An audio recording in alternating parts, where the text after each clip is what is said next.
And that's such a powerful story. With so many different things going on in the world, discrimination, colorism, and all of these other things. What other acts would you like to see grow? What campaigns would you like to see come out of this movement? And what other initiatives would you like to see? Oh, no, that's a great question.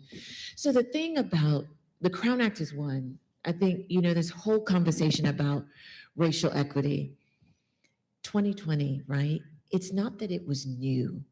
You guys, as Black people in this country, and in fact, all over the world, you can look at what's happening in England, you can look at what's happening in Brazil, you can look at what's happening in the continent, right? And what colonization did. There's always been a struggle to change the social hierarchy. And 2020 just took everything to new heights, right? It's a racial reckoning in which we said no more, right? No more. But the journey, the movement, the struggle is not new. And so many have paved the way before us. So the Crown Act, to me, rather than being really new, is just an evolution of the journey, the civil rights journey, right? And with passing laws, what we do know, because even looking at the Civil Rights Act, and you're talking about 50 years ago, what you do know is passing a law doesn't mean that you change culture, that you shift hearts and minds, or you change behavior. So what I'd love to see happen is how we actually, now that we have laws being passed, that we operationalize those laws, which means we enforce new behaviors, right? And I say enforce rather than encourage, because that's what law can do, right? You can encourage, people don't have to. But if there's a law, right, there are repercussions, there are consequences.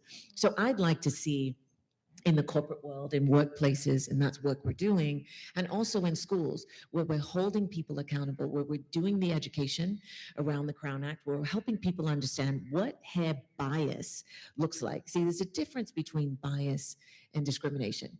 Bias is you feel a certain way and you behave a certain way. Discrimination is you behave a certain way that denies somebody an opportunity, that makes it inequitable for them versus somebody else. And that's illegal where the Crown Act exists. So I want to see more education, more awareness, and more accountability in schools and workplaces. So that's key. But as far as social action is concerned and racial equity, which is, what's really, really important to me and has become really the nucleus of my work and my passion, is seeing equity for all, not just the Black community, but when it comes to gender equity, equity for the LGBTQ community, equity for any of those who are underestimated. Forget underrepresented. I say underestimated because we are all so much greater than what the social structure affords us in so many ways. So, when we talk about the Crown Act, I underscore all the time and punctuate.